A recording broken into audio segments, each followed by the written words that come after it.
सो hey guys, dragon prince Yuan series के एक और न्यू एपिसोड के अंदर आप सभी का स्वागत है। इस एपिसोड की शुरुआत होती है लास्ट एपिसोड के एंड के साथ में, जहां पर अब हमें दिखाया जाता है कि प्रिंस युआन टेलीपोर्ट होकर पहुंच जाता है एक अलग ही डायमेंशन के अंदर, जहां पर अब उसकी मुलाकात होती है एक लड़की से, जिसके पैरों की हलचल से ही युआन समझ जाता है कि उसके पास में कोई आ रहा है, जो कि जैसे यहाँ पर आ जाती है तो हमें उसका नाम बताया जाता है लिटिल टियान। ये बंदी देखने में भी बहुत ही ज्यादा ब्यूटीफुल भी लग रहे थे। युआन जैसे उसको देखता है वो कहने लगता है कि सुनिए, मुझे बताइए कि आखिर मैं कहाँ पर हूँ। मेरा नाम है जो युआन और मैं अचानक से ही यहाँ पर आ गया। मुझे माफ करना अगर मैंने गलती से आपको परेशान किया हो। लिटिल टियान कहने लगती है कि मुझे आपके बोलने का तरीका बहुत ही अच्छा लगा। वो बताने लगती है उसको अपने ग्रैंडपा हे के बारे में कि उन्होंने उससे एकदम ही सही कहा था कि यहाँ पर कोई आने वाला है और तुम जैसा बंदा आ गया। युआन कहने लगता है कि मुझे बताओ तो कि आखिर तुम ये क्या बात कर रही हो। तो लिटिल टियान कहती है कि तुम बस मेरे पीछे पीछे चले आओ, जिसके पीछे पीछे एक छोटा सा डॉग भी जा रहा था। युआन कहता है कि क्या ये तुम्हारा कोई पालतू डॉग है। वो जैसे इसको टच करने की कोशिश करता है तो वो डॉग तो बहुत ही ज्यादा गुस्से में आ रहा था। जिस लिटिल डॉग ने अपने केवल एक ही अटैक के साथ में एक बहुत ही बड़ी चट्टान को ही खत्म कर दिया था। उसको देखकर युआन तो एकदम से डर जाता है कि आखिर ये क्या बला है। लिटिल टियान कहती है कि अगर तुम यहाँ पर आने का मतलब जानना चाहते हो तो जल्द से जल्द मेरे पीछे चले आओ, जिससे कि फिर लिटिल टियान उसको अपने साथ में ले जाती है अपने ग्रैंडपा हेई के पास में। लेकिन ये जगह देखने पर युआन को बिल्कुल भी मिस्टीरियस नहीं लगती, क्योंकि टियान के ग्रैंडपा बड़े ही आराम से कुर्सी पर बैठे हुए थे। टियान सबसे पहले अपने उस डॉग को डाल देती है पानी के अंदर, जिसके अंदर वो खेलने लगा था। ग्रैंडपा कहते हैं कि सच में कोई आ गया, मैंने तो सोचा भी नहीं था, जिसका मतलब अब ये है कि मेरे पास में और ज्यादा समय नहीं बचा। युआन जैसे उनकी तरफ बढ़ने की कोशिश करता है तो ग्रैंडपा को ये पता लग जाता है कि ये बच्चा असल में पैदा हुआ था होली ड्रैगन के लक के साथ में, लेकिन दुर्भाग्यवश उसकी बॉडी से निकाल लिया गया होली ड्रैगन के फॉर्च्यून को, जिसके बाद केवल उसकी बॉडी में रह गया है तो केवल ड्रैगन पॉइजन। युआन तो केवल इसी सोच में होता है कि आखिर इनको मेरी प्रॉब्लम्स के बारे में पता कैसे चल गया, क्योंकि मैंने तो अभी तक इनसे जरा सी भी बात तक नहीं की। इसीलिए वो ग्रैंडपा के सामने आता है और कहता है कि सीनियर, आपको जो युआन का सलाम। ग्रैंडपा कहते हैं कि जैसा मैंने सोचा था, जो फैमिली का यहाँ पर कोई आएगा और तुम आ गए। तुम यहाँ पर आए हो अपनी 8 इनएक्टिव मेरिडियंस को ठीक करवाने के लिए, लेकिन मुझे ये बताओ कि आखिर मैं तुम्हारी हेल्प क्यों करूंगा। युआन कहता है कि माफ कीजिए सीनियर, मैं आपको जानता तो नहीं हूँ और हाल ही में मेरे पास में कुछ भी ऐसा नहीं है जिसकी मदद से मैं आपको इम्प्रेस कर पाऊँ, लेकिन मैं ये देख सकता हूँ कि सीनियर आप यहाँ पर केवल मेरा ही इंतजार कर रहे थे। तो सीनियर उससे कहते हैं कि मुझे ये बताओ आखिर मैं तुम्हारा इंतजार क्यों करूंगा, तुम्हारे पास में ऐसा क्या है जिसके लिए मुझे तुम्हारा इंतजार रहता। युआन कहता है कि मैं जानता तो नहीं हूँ लेकिन बहुत ही जल्द जान जाऊंगा। इसकी बातों को सुनकर ग्रैंडपा हेई वाकई में उससे इम्प्रेस भी हो जाते हैं और वो कहने लगते हैं कि लगता है जैसे कि मैं सच में बूढ़ा हो रहा हूँ, क्योंकि मैं तो अब एक छोटे से बच्चे को भी बेवकूफ नहीं बना पाया। लिटिल टियान बताती है कि वो ये जानता है कि आप कभी भी उसको जान से मारते ही नहीं। युआन जैसे ही कुछ बोलने की कोशिश करता है तो सीनियर उससे कहते हैं कि मैं तुम्हारी प्रॉब्लम के बारे में जानता हूँ। तुम अपनी 8 इनएक्टिव मेरिडियंस को ठीक करवाना चाहते हो, जिसमें बेशक मैं तुम्हारी हेल्प करूंगा, जो कि मैं कर भी सकता हूँ, लेकिन उसके पहले तुम्हें मुझसे एक वादा करना होगा कि तुम यहाँ से मेरे ग्रैंड डॉटर लिटिल टियान को ले जाओगे और जिंदगी भर उसकी रक्षा करोगे, जिसको वो प्यार से याओ याओ भी बुलाते हैं। युआन सोचता है कि अच्छा तो इसका नाम है याओ याओ। ग्रैंडपा है याओ याओ से कहते हैं कि अब से तुम्हें मुझसे अलग होना होगा, क्योंकि मैं तुम्हारे साथ में और ज्यादा समय तक रुक नहीं पाऊंगा। जब बस जानते ही याओ याओ को शौक लगता है, लेकिन वो अपने ग्रैंडपा से ये कहते हैं कि ये लड़का अभी तो बहुत ही ज्यादा वीक है। ग्रैंडपा कहते हैं कि हाँ ये वीक है, लेकिन आने वाले समय में ये कितना ताकतवर बन जाएगा ये तो मैं भी नहीं जानता। याओ याओ पूछते हैं कि ग्रैंडपा क्या मैं फ्यूचर में आपसे कभी दोबारा मिल पाऊंगी। तो ग्रैंडपा थोड़ा सा सोचते हैं और कहते हैं कि शायद ऐसा हो सकता है। और वो युआन से पूछते हैं कि क्या तुम मेरी शर्त को पूरा करने के लिए तैयार हो। तो युआन कहने लगता है कि हाँ मैं जानता हूँ अभी मेरे अंदर उतनी स्ट्रेंथ नहीं है, लेकिन मैं आपसे यह वादा करता हूँ कि आज के बाद से अगर किसी ने याओ याओ को नुकसान पहुंचाने की कोशिश की तो उसे सबसे पहले मुझसे लड़ना होगा। जो बात सुनकर याओ याओ उससे थोड़ी सी इम्प्रेस हो गई थी, जिसके तुरंत बाद अब ग्रैंडपा यहाँ पर पोर्टल को ओपन कर देते हैं, जो कि युआन को यहाँ से ले जाता है एक अलग ही डायमेंशन के अंदर, जो कि असल में होता है युआन का ही स्पिरिचुअल वर्ल्ड। लेकिन यहाँ पर चारों तरफ ही अंधेरा होता है क्योंकि उसकी सारे के सारे मेरिडियंस इनएक्टिव थे। युआन चलते हुए आगे बढ़ने लगता है क्योंकि उसको यहाँ के बारे में कुछ भी नहीं पता। इस मोमेंट पर तभी अचानक से ही युआन के ऊपर किसी मॉन्स्टर जैसी चीज ने हमला कर दिया था, जिसके साथ में युआन फाइट करने लगता है। लेकिन ये मॉन्स्टर तो इतना ज्यादा स्ट्रॉन्ग होता है कि युआन उसको हरा ही नहीं सकता। तो खत्म करने के लिए युआन को यूज करनी पड़ती है अपने ड्रैगन की पावर, जिसके खत्म होते ही युआन की बॉडी ने उस पावर को एब्जॉर्ब कर लिया था। युआन को फील होता है कि ये पावर उसकी सोल और मेरिडियंस के अंदर तक जा रही है, लेकिन तभी अचानक से और भी कई सारे मॉन्स्टर्स क्रिएचर्स आने लगते हैं, जिन्होंने डायरेक्ट ही हमला करना स्टार्ट कर दिया था युआन के ऊपर। लेकिन युआन तो अब काफी बेहतर तरीके से अपनी एबिलिटीज को यूज करना सीख चुका है। उसके हाथों में जो ड्रैगन की पावर होती है वो हर बार ही उसको बचा लिया करती थी, जिसकी वजह से इन मॉन्स्टर्स की पावर का भी इसके ऊपर कोई भी असर नहीं होता। लेकिन तभी युआन देखता है कि अब तो यहाँ जहाँ पर इन मॉन्स्टर्स की संख्या लगातार ही बढ़ते जा रही है, जिसकी वजह से युवान बिना रुके ही लगातार अटैक पर अटैक करने लगा था। उसको चंद सेकंड भी नहीं लग रहे थे एक एक मॉन्स्टर को मारने में, लेकिन अगर वो ऐसा ही करता रहेगा तो वो हमेशा के लिए यहीं पर फंस जाएगा। इसलिए युवान कहता है कि मुझे सबसे पहले यहाँ से निकलने का रास्ता निकालना होगा, जिससे कि वो तुरंत ही अपने ही मेरिडियंस पर चढ़ते हुए बढ़ने लगता है उसी पोर्टल की तरफ। लेकिन ऊपर की तरफ से भी कई सारे मॉन्स्टर आते हैं उस पर हमला करने के लिए, जिनके हमलों से युवान खुद को बड़ी ही मुश्किल के साथ में बचा पा रहा था। भले ही उसकी पावर्स एनहांस हो गई थी, लेकिन वो जितनी बार भी हमला करता है वो और भी ज्यादा नीचे की तरफ आ जाता है। युवान सोचने लगता है कि इस तरीके से तो उसकी सारी की सारी एनर्जी ही खत्म हो जाएगी, और उसने जल्द ही कुछ नहीं किया तो वो हमेशा के लिए यहीं पर ही फंस के रह जाएगा। जिस मोमेंट पर अब तभी उसके ऊपर एक बहुत ही ज्यादा स्ट्रॉन्ग अटैक होने वाला था, जो कि असल में किया जा रहा था एक बहुत ही स्ट्रॉन्ग स्पिरिचुअल पाइथन की मदद से। लेकिन युवान जैसे उसको रोकने के लिए उसे अपनी पूरी ताकत से हिट करता है, तो फिर ये सारी की सारी एनर्जी उसके माइंड के अंदर जाकर उसको जकड़ने लगती है, उसकी बॉडी पर कब्जा करने लगती है। युवान को एकदम ऐसे फील हो रहा था जैसे कि यह पॉइजन उसको चारों तरफ से घेर रहा हो, क्योंकि अब ये पावर असल में जा रही थी उसके मेरिडियंस को पूरी तरीके से डिस्ट्रॉय करने के लिए। लेकिन अब युवान यहाँ पर सोच रहा होता है अपने डैड के बारे में, अपनी मॉम के बारे में, किस तरीके से उन्हें धोखा दिया गया और युवान की पावर्स को भी छीन लिया गया। इसीलिए युवान कहने लगता है कि मैं किसी भी हाल में हार नहीं मानूंगा, ऐसी कोई भी ताकत नहीं है जो कि आज मुझको यहाँ पर रोक सके, और मैं और भी ज्यादा स्ट्रॉन्ग भी बन के दिखाऊंगा। और उसका यही कॉन्फिडेंस कन्वर्ट हो जाता है विल पावर में, जिसकी वजह से यहाँ पर इतनी ज्यादा खतरनाक एनर्जी क्रिएट हुई थी कि उसने युवान की बॉडी पर कब्जा कर रहे सारी डार्क एनर्जीज को ही खत्म कर दिया था। फिर हम युवान को देखते हैं जो कि वापस से आ चुका था, क्योंकि ये सारी की सारी लड़ाई चल रही थी उसी के स्पिरिचुअल वर्ल्ड के ही अंदर। युवान कहता है कि मास्टर मुझे बताइए कि अभी आकर मेरे साथ में हुआ क्या था। ग्रैंडपा कहते हैं कि सबसे पहले तुम अपनी बॉडी को फील करो, जिसको वो जैसे ही फील करता है तो उसे नजर आने लगते हैं अपनी गायब हो चुकी मेरिडियंस। ग्रैंडपा बताते हैं कि तुम जब पैदा हुए थे तब तुम्हारी सारी की सारी मेरिडियंस ओपन थे, लेकिन तुम्हारे साथ में वो हादसा होने की वजह से उन मेरिडियंस ने खुद को बचाने के लिए तुम्हारी बॉडी के सबसे ज्यादा डीपेस्ट पार्ट के अंदर छुपा लिया। यही वो वजह है जिसकी वजह से आज तक तुम उनको फील नहीं कर पा रहे थे। और अब अगर तुम्हें अपनी 8 मेरिडियंस को पूरी तरीके से रीएक्टिव करना है तो तुम्हें कई बार जिंदगी और मौत के बीच से होकर जूझना होगा, क्योंकि केवल ऐसे ही सिचुएशन की वजह से तुम्हारी मेरिडियंस दोबारा से ओपन हो पाएंगे। लेकिन इस बात को भी याद रखो कि अगर तुम आखिरी मोमेंट पर अपने मेरिडियंस को ओपन नहीं कर पाए तो डेफिनेटली तुम्हारी उस मोमेंट पर ही मौत हो जाएगी। तो युवान कहता है कि चाहे कुछ भी हो, लेकिन मैं अपने मेरिडियंस को ठीक करने के लिए कोई भी रिस्क उठाने के लिए तैयार हूँ। ग्रैंडपा कहते हैं कि बेशक तुम्हारे इसी कॉन्फिडेंस की वजह से तुम मेरे इस फॉर्मेशन टेस्ट में पास हो पाए हो, क्योंकि तुम्हारी जो मेंटेलिटी है वो सच में बहुत ही गजब की है। लेकिन केवल इतनी तारीफ से ही तुम्हें खुश नहीं होना चाहिए कि अभी केवल तुम्हारी 8 मेरिडियंस सामने आई है, ना कि ओपन हुई है, दोबारा से ब्लॉक हो गई। इसी वजह से तुम्हें बार बार कोशिश करनी होगी उनको ओपन करने की, क्योंकि किसी भी ऑर्डिनरी पर्सन के लिए बहुत ही ज्यादा मुश्किल काम होगा, जैसे कि तुम, इसी वजह से तुम्हारे लिए भी मुश्किल ही होगा। युवान कहता है कि हाँ, लेकिन मैं एक बार इनका एक्सपीरियंस ले चुका हूँ। तभी यायो कहती है कि मुझे इस बात से फर्क नहीं पड़ता कि मैं कल्टीवेशन नहीं कर सकती, कि मैं भी सोर्स की को यूज कर ही नहीं पाती हूँ। ग्रैंडपा कहते हैं कि हाँ, लेकिन उसके लिए भी तुम्हारे कुछ रीजंस हैं, जिसकी वजह से वो स्पिरिचुअल एनर्जी को यूज नहीं कर पाती, लेकिन उसके पास में कुछ स्पेशल स्किल्स हैं जिसको मैंने ही उसे सिखाया है। इसी वजह से अभी वो इतने केपेबल तो है कि वो तुम्हारे टीचर बन जाएगी। युवान कहता है कि मास्टर, यानी कि आप ये कहना चाहते हो अगर मैं अपने मेरिडियंस को अभी कल्टीवेट करना स्टार्ट करूं तब भी मुझे बहुत ही ज्यादा समय लग जाएगा उस लेवल तक आने में जब मैं याओ याओ को प्रोटेक्ट कर पाऊंगा। ग्रैंडपा इससे कहते हैं कि मुझे साफ साफ बताओ कि आखिर तुम कहना क्या चाहते हो। युवान कहने लगता है कि मैं ये कहना चाहता हूँ कि आप मुझे कुछ ऐसी चीजें दे दीजिए जिनकी मदद से मैं जल्दी पावरफुल बन जाऊं और याओ याओ को बचाने के लिए भी काबिल हो जाऊं। याओ याओ भी कहती है कि ग्रैंडपा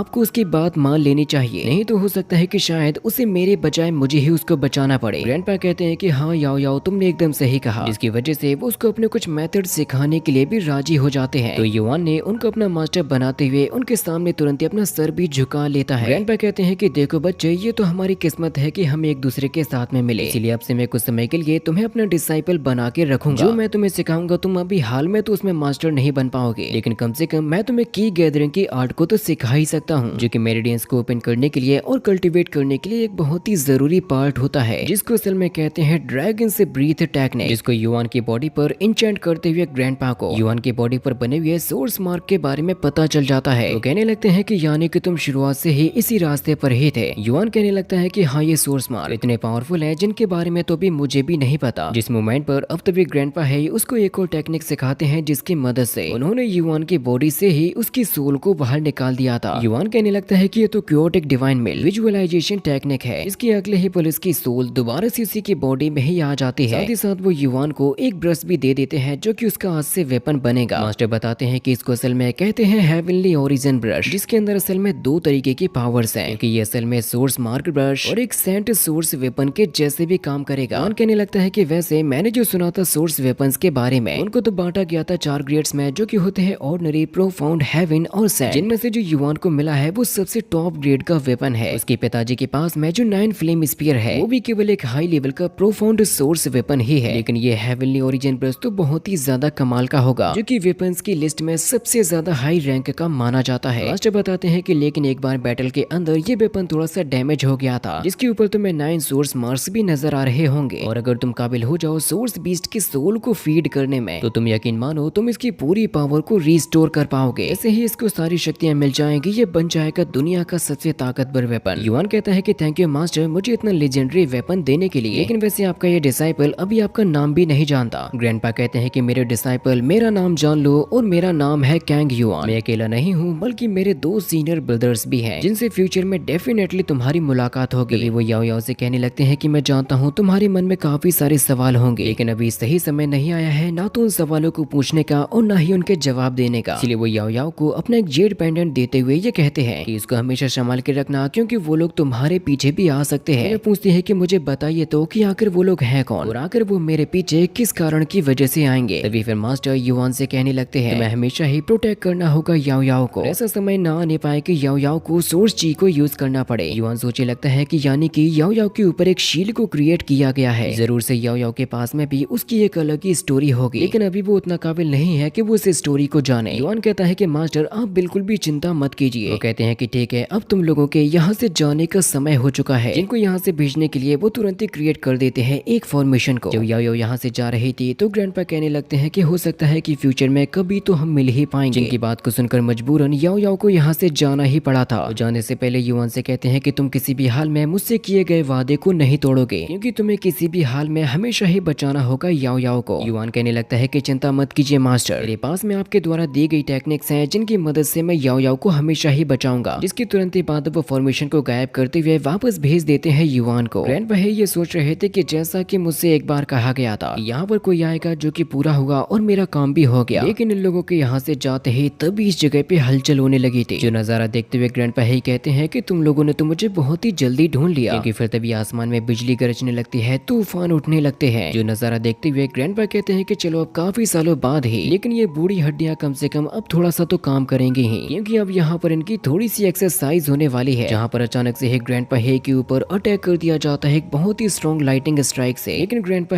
ने अपने आप को इस अटैक से बचा लिया था, लेकिन उनके चारों तरफ की ही धरती खत्म हो जाती है। जहाँ पर तभी आसमान में से एक बंदा आता है और वो ये कहने लगता है मैंने सोचा नहीं था कि किसी डिग्निफाइड ब्लैक एम्परर को यहाँ पर रहना पड़ेगा इतने सालों के लिए। यहाँ पर जितने भी बंदे आए होते हैं वो एकदम ही गॉडली लग रहे थे। इनमें से जो मेन बंदा होता है वो ये कह रहा था कि जल्दी से उनको मेरे हवाले कर दो, वरना तुम जानते हो कि तुम्हारे साथ में क्या होगा। लेकिन अब ग्रैंडपा आगे बढ़ते हुए ये कह रहे थे चलो अब आप ही जाओ और मुझे दिखाओ कि आखिर तुम मेरे साथ में क्या कर सकते हो, क्या तुम सच में केपेबल हो इन बूढ़ी हड्डियों को नुकसान पहुंचाने के। क्योंकि अब जैसे ही ग्रैंडपा ने यहाँ पर अपनी पावर्स को एक्टिवेट किया था तो हम ये देख पाते हैं कि उनकी बॉडी पर अभी तक दिखाए गए किसी भी बंदे से बहुत ही ज्यादा मार्क्स होते हैं, और ये सोर्स मार्क ये दर्शाते हैं कि ये बंदा कितना ज्यादा स्ट्रांग होगा। अब इसके अगले ही पल ये सारे के सारे बंदे अटैक करने के लिए आने लगते हैं ग्रैंडपा पर। तो हराना बिल्कुल भी आसान नहीं है, क्योंकि उन्होंने बहुत ही आसानी के साथ में थंडर वाले बंदे को बिजली की झटके देते हुए दूर फेंक दिया था, जिसकी तुरंत ही बाद उन पर अटैक करने के लिए आ रहा होता है फायर वाला बंदा, जिनके केवल एक दूसरे के साथ में टकराने की वजह से इतनी ज्यादा एनर्जी क्रिएट होती है। ग्रैंडपा